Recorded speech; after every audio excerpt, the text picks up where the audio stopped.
दोस्तों, Jawahar Navodaya Vidyalaya selection test 2026 आ चुकी है, जिसकी एप्लीकेशन स्टार्ट हो चुके हैं।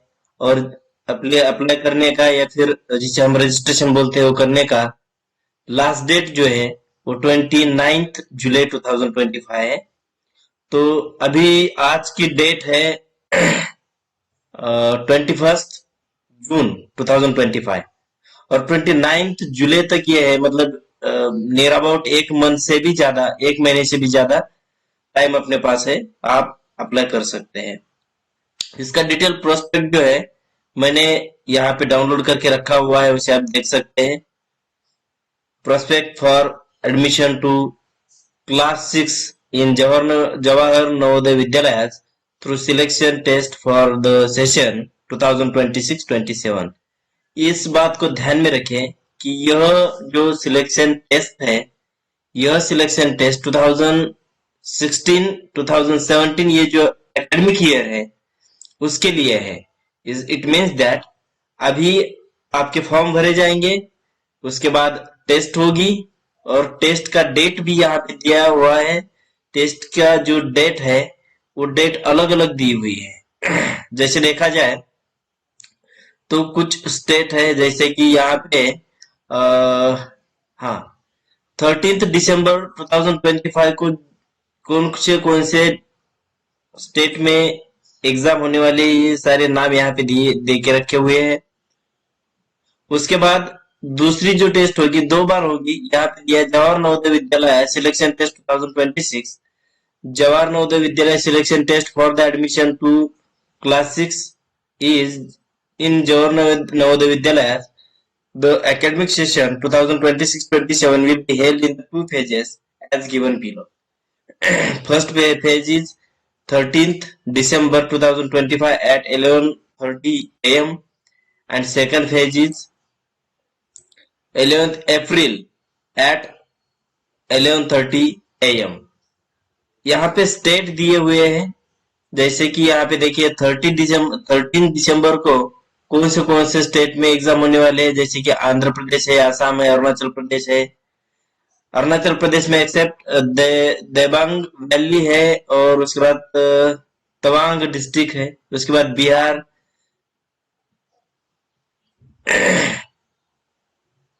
छत्तीसगढ़, गोवा, गुजरात, हरियाणा, हिमाचल प्रदेश, ऐसे कुछ स्टेट दिए हैं जो आप यहाँ पे पढ़ सकते हैं। उसके बाद 11 अप्रैल 2026 इस टाइम और एक टेस्ट होने वाली है। जम्मू कश्मीर, मिजोरम, नागालैंड, सिक्किम, देखिए यहाँ पे स्टेट दिए हुए हैं, ये सारे स्टेट है। इन सारे स्टेट में जो एग्जाम होगी वो होगी 11 अप्रैल 2026। तो ये the last date of submit online application is 29 July 2025। मेरा मेन मोटिव ये था कि आपको अवेयर करना कि केंद्रीय नवोदय विद्यालय में सिलेक्शन टेस्ट के लिए रजिस्ट्रेशन स्टार्ट हो गए हैं, और उसके लास्ट डेट जो है वो लास्ट डेट 29 जुलाई 2025 है। बाकी सारी जो चीजें हैं वो सारी चीजें यहाँ पे इस प्रोस्पेक्ट में आपको देखने को मिलेगी, जिसमें क्या क्या है। Procedure to register online Jawahar Navodaya Vidyalaya selection test 2025, इसमें प्रोसीजर में यह है, देखिए किसी भी ऑफलाइन मोड से ये सब कुछ नहीं है, सब सारी चीजें ऑनलाइन मोड से है। नवोदया.gov.in यह वेबसाइट है, यहाँ पे आपको ब्लू कलर से दिखाई दे रही है। इस वेबसाइट पे आप जाएंगे और यहाँ जाने के बाद ये देखिए ये वेबसाइट है। इस वेबसाइट पे जाने के बाद आपको रजिस्ट्रेशन जो है करने के लिए मिल जाएगा। वहां पे आप रजिस्ट्रेशन कीजिए, थ्रू प्रॉपर चैनल जाइए, और गवर्नमेंट की जो वेबसाइट है navodaya.gov.in इसी पे भरोसा कीजिए, किसी और वेबसाइट पे भरोसा मत कीजिए। वहां जाने के बाद, उस वेबसाइट में जाने के बाद आपको वहां पे रजिस्ट्रेशन करना है। उसके लिए आपको क्या क्या चाहिए होगा, वहां पे चाहिए होगा आपको एक फोटोग्राफ जो कि जेपीईजी फॉर्मेट में होगा। JPEG format size between 10 to 100 KB। उसके बाद सिग्नेचर, वो भी आपको इसी फॉर्मेट में चाहिए, जेपीजी फॉर्मेट में चाहिए, जेपीजी। उसके बाद signature of candidate, signature of parent. देखिए यहाँ पे फोटोग्राफ बच्चे का चाहिए, मतलब स्टूडेंट का चाहिए, और सिग्नेचर पेरेंट की चाहिए। फिर उसके बाद सिग्नेचर स्टूडेंट के भी सिग्नेचर चाहिए, पेरेंट के भी सिग्नेचर चाहिए। फोटोग्राफ आपको स्टूडेंट का चाहिए। Aadhaar detail, residence certificate issued by the competent government authority. आपका आधार कार्ड होना चाहिए, नहीं है तो कोई कॉम्पिटेंट अथॉरिटी होगी जिन्होंने आपको रेसिडेंस सर्टिफिकेट या फिर डोमिसाइल सर्टिफिकेट या फिर नेशनलिटी सर्टिफिकेट दिया होगा, वो सर्टिफिकेट भी यहाँ पे चल जाएगा। बाकी डिटेल यहाँ पे देखे रखे हुए हैं कि basic detail candidate like state, district, block, Aadhaar number, APAAR ID, PEN number etcetera are be filled in the application portal. जब आप फॉर्म भरने लगेंगे तब आपको वो सारी चीजें करनी है। तो फॉर्म किस तरह से भरा जाता है, इसे एक दूसरा एक वीडियो में यहाँ पे देने वाला हूँ कि किस तरह से फॉर्म भरा जाता है, how to fill Navodaya Vidyalaya form. ऐसे इस हेडिंग के अंडर में मैं वो एक वीडियो लाने वाला हूँ, वो वीडियो आप देख सकते हैं। ये वीडियो ज्यादा से ज्यादा हम 10 मिनट तक करेंगे। उसमें आपको पीडीएफ अच्छी तरह से मैंने यहाँ पे पीडीएफ का एक लिंक दिया हुआ है, वहां पे आप पीडीएफ, आप सीधा वेबसाइट पे जाइए, वहां से आपको पीडीएफ मिल जाएगी, किसी और कहीं जाने की जरूरत आपको नहीं है। ठीक है। उसके बाद इश्यू ऑफ एडमिट कार्ड, जैसे आप फॉर्म भरेंगे उसके बाद कुछ दिनों के बाद आपको नोटिफिकेशन आएगा, या फिर आपको जो है 1 महीना पहले इसके जो एडमिट कार्ड है वो आपको देखने को मिलेंगे वेबसाइट पे, वहां से आप एडमिट कार्ड जो है डाउनलोड करेंगे।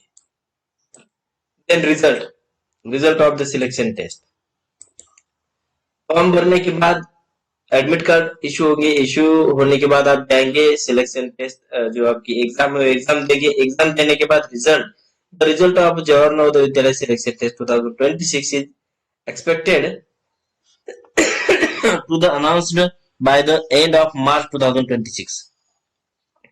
मार्च 2026 में एक्सपेक्टेड है कि आपके रिजल्ट, आपकी जो सारे रिजल्ट है वो आ जाएंगे। आप बोलेंगे सर यहाँ तो सेकंड फेज वाला जो और एक ऊपर 2 फेज दिए थे ना, जहाँ पे फर्स्ट फेज का जो रिजल्ट है वो मार्च 2026 तक आएगा, और जो दूसरा दिया है अप्रैल में जो आया था सेकंड फेज, उसका जो रिजल्ट है वो मई 2026 तक आएगा, और जून में आपके एडमिशन होने स्टार्ट हो जाएंगे, जुलाई तक आपके एडमिशन पूरी तरह से कंप्लीट हो जाएंगे।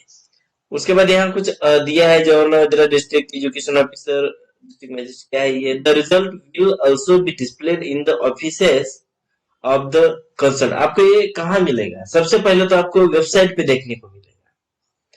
जवाहर नवोदय विद्यालय की जो वेबसाइट है वहां पे आपको रिजल्ट देखने को मिलेगा, और अगर वहां पे भी आप नहीं दे सकते हैं तो आपके आसपास कहीं पे भी कोई जवाहर नवोदय विद्यालय होगा, वहां पे जाके आप रिजल्ट देख सकते हैं।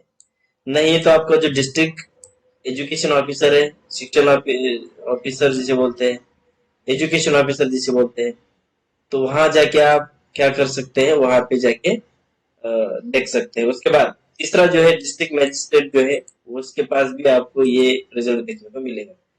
मैं सही बताऊं कैंडिडेट्स, यहाँ पे कहीं आपको जाने की जरूरी नहीं है, ना आप किसी डिस्ट्रिक्ट एजुकेशन ऑफिसर के पास जाएंगे ना किसी डिस्ट्रिक्ट मजिस्ट्रेट के पास जाएंगे, यहाँ तक कि आपको नवोदय विद्यालय में भी जाने की जरूरत नहीं है। वेबसाइट पे जाइए, वहां पे आपको रिजल्ट का ऑप्शन मिलेगा, वहां जाके आप रिजल्ट देखेंगे तो आपको तुरंत पता चल जाएगा कि आपका रिजल्ट क्या है।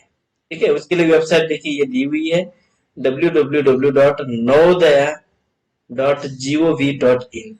ठीक है ना, इस वेबसाइट पे जाइए, उस वेबसाइट पे जाने के बाद आपको वहां पे मिल जाएगा रिजल्ट।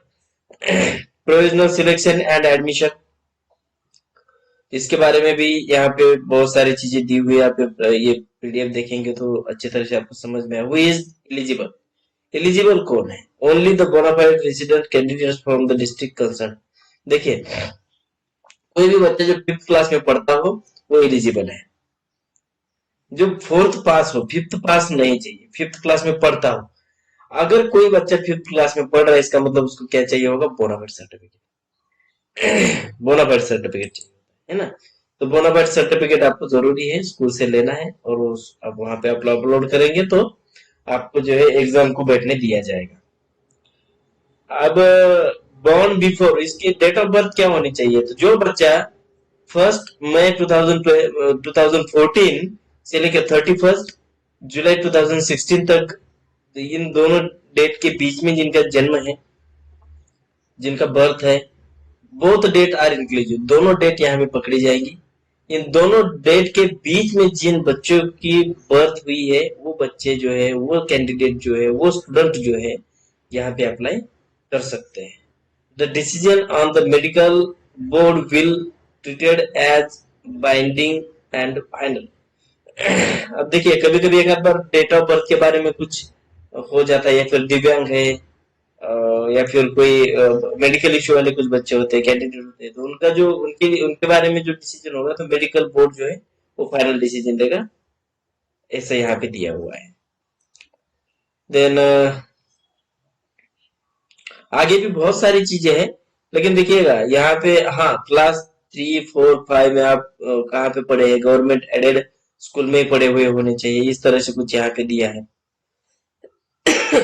उसके बाद आगे रूरल कैंडिडेट्स, रूरल में देखिए, रूरल कैंडिडेट का एडमिशन बहुत जल्दी हो जाता है जवाहर नवोदय विद्यालय में। इसलिए होता है क्योंकि वहां पे एटलीस्ट 75% जो सीट है वो रूरल एरिया से भरे जाएंगे, और 25 जो सीट्स हैं, वो जो है 25 सीट, वो अर्बन एरिया से भरे जाएंगे, मतलब सिटी से। ये देखिए यहाँ पे 25, इवन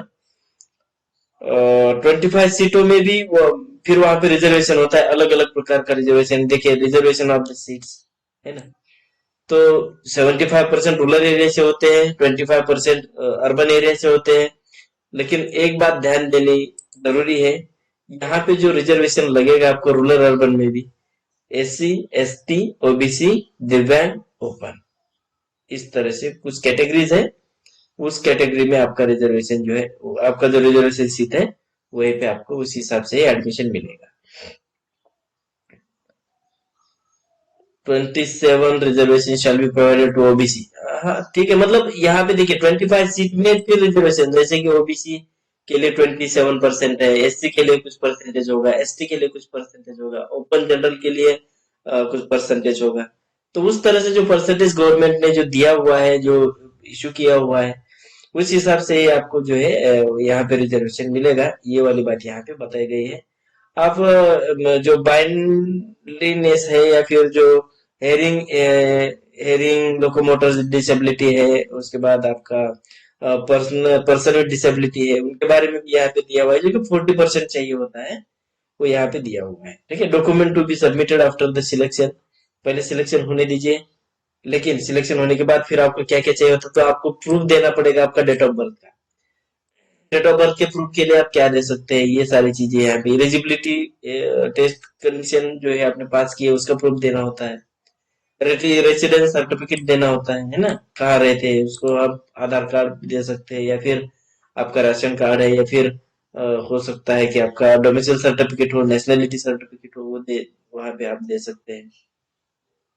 बाकी medical certificate, undertaking for migration, disability certificate, अगर कोई डिसेबल है तो कैटेगरी, कास्ट सर्टिफिकेट जिसे बोलते हैं, SC, ST है, OBC है, उनके लिए है। कैटेगरी कम्युनिटी सर्टिफिकेट OBC के लिए देना होता है ना। तो इस तरह से कुछ सर्टिफिकेट है जो आपको यहाँ पे क्या होते हैं, देने होते हैं। अब तो सिलेक्शन टेस्ट के बारे में, centre for the examination, selection test किस तरह से होगी, एग्जामिनेशन सेंटर कैसे आप सिलेक्ट कर सकते हैं। देखिए, जब आप फॉर्म भरेंगे तभी आपको एग्जाम सेंटर भरना है, उसका वीडियो भी मैं यहाँ पे देने वाला हूँ। सेंटर फॉर एग्जामिनेशन है ना। उसके बाद फॉर्म ऑनलाइन एप्लीकेशन पोर्टल पे जाना है आपको, वहीं पे जाके आपको फॉर्म भरना है, ये वाली चीज यहाँ पे बताई गई है। In case there is mismatch, the candidate must contact the principal और जवाहर नवोदय, कंसल्ट जो जवाहर नवोदय विद्यालय है, वहां पे आप कंसल्ट कर सकते हैं। अगर कोई फॉर्म नहीं भर पाता है, जवाहर नवोदय विद्यालय में जाइए, वहां पे आपको फैसिलिटी दी जाएगी फॉर्म भरने की। लैंग्वेजेस ऑफ द एग्जामिनेशन, तो देखिए यहाँ पे क्या है कि इंग्लिश, हिंदी, ये दोनों लैंग्वेज तो है ही है, लेकिन जो आपकी लोकल लैंग्वेज है उसमें भी आप पेपर यहाँ पे सॉल्व कर सकते हैं। ऐसा नहीं है कि आपको बस इंग्लिश और हिंदी में ही करना है। बहुत सारी लैंग्वेजेस है जो कि कॉन्स्टिट्यूशन ऑफ इंडिया में जो पास हुई है, या फिर जिनको हम बोलते हैं कि ये नेशनल लैंग्वेज है, या फिर जो जिन जैसे तमिल है, उर्दू है, बंगाली है, इंग्लिश है, तेलुगु, मराठी, उर्दू, ये सारी जो लैंग्वेजेस है इनमें भी आप जो है प्रिपेयर कर सकते हैं आपके पेपर के लिए।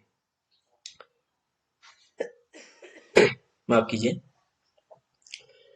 Paper computation of the selection test में क्या आएगा, सिलेबस क्या आएगा, तो मेंटल एबिलिटी होगा जिसके 40 क्वेश्चन होंगे, उसको 50 मार्क्स होंगे और 60 मिनट दिए जाएंगे।